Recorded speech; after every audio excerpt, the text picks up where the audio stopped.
A new moon in Aquarius takes place on February 9th, 2013 at 11:21 p.m. Pacific Standard Time, 2:21 a.m. Eastern Time, and 7:21 a.m. Greenwich Mean Time. Time for our final goodbye to the soul train known as the Water Dragon. This new moon coincides with the official hello to the year of the Black Water Snake in Eastern astrology.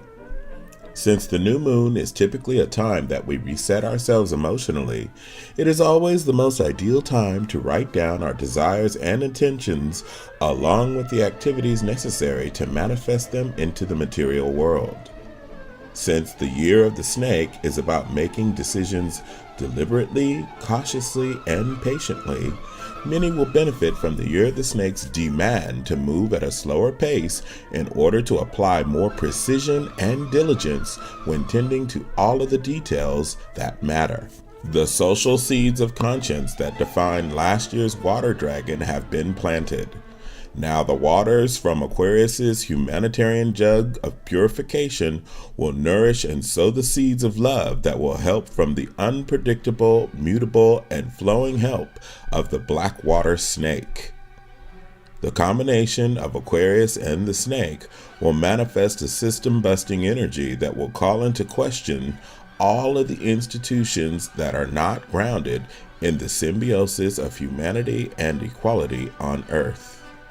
Since Saturn in Scorpio is now direct, expect some cycles of emotional contraction to throw some icy hailstones at your personal relationships.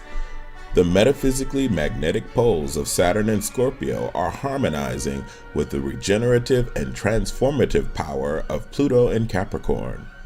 This takes place while honoring Scorpio's usual theme of building strength through the trials and tribulations of fire and ice.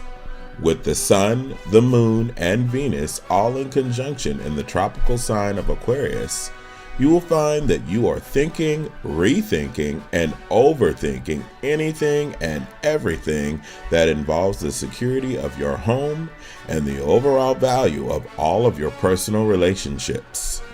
This impacts both your friendships and your amorous relationships with mind chatter, uncertainty, and high-minded expectations. This alignment is followed closely by Neptune, Mars, and Mercury in Pisces. Why is this important, you may ask? Well, it's important because when you mix the deep thinking of Aquarius with the emotional and intuitive gifts of Pisces, people tend to give mixed messages of conflict and uncertainty that often lead to breakups and makeups.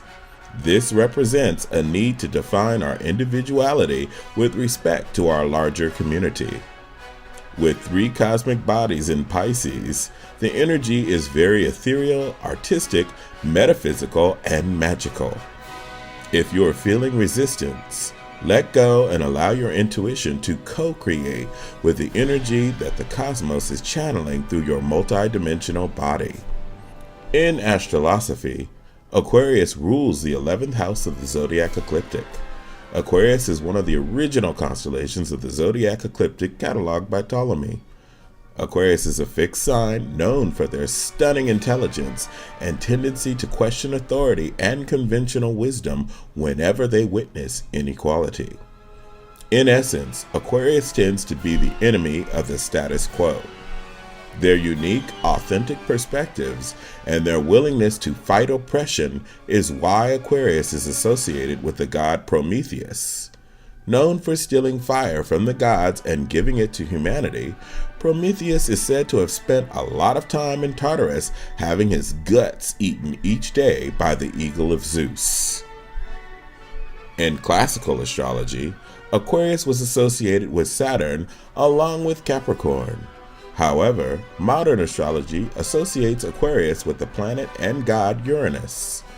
Consistent with Aquarius's tendency to march to their own beat, Uranus is turned on its side and has a large orbit of 84 Earth years. Although Uranus is about 14 times bigger than the Earth, it takes this Titan just a little over 17 Earth hours to complete its daily rotation. In mythology, Uranus is the primal force that mated with Gaia to create the lesser gods and monsters of planet Earth. During this new moon in Aquarius, be sure to take care of yourself so that you can maximize your contributions to your immediate community and society as a whole. Keep your head up and be aware that Saturn goes retrograde on February 18th and Mercury joins this cosmic dance on February 23rd. While Mercury retrograde is usually the slap that catches us off guard, Saturn usually opens a much bigger can of whoop ass upon your world. Let's be clear, Saturn is about how you have structured your life with time, energy, commitment, and processes that gives you a sense of order and control. Saturn retrograde is usually a reminder that no matter how we endeavor to control all the details, much of the structure can be a false sense of security if you are not in touch with that which you truly want.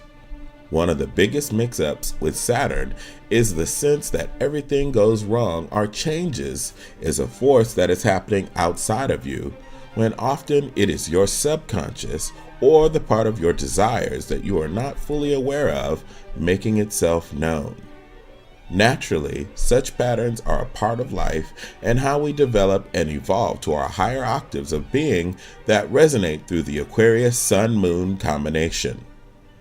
As Mercury goes retrograde, expect a shift in focus and communications to add to the winds of change flowing through the wings of Mercury and giving oxygen to the waters of the Pisces Sun in late February.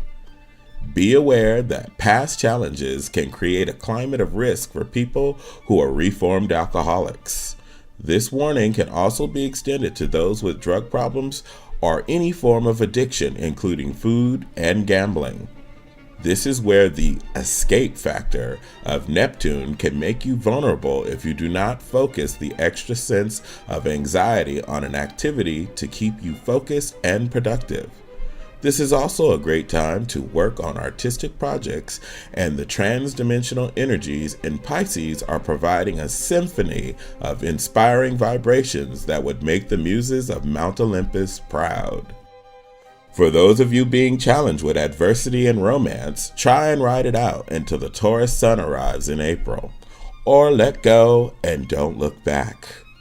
And that's this week's report.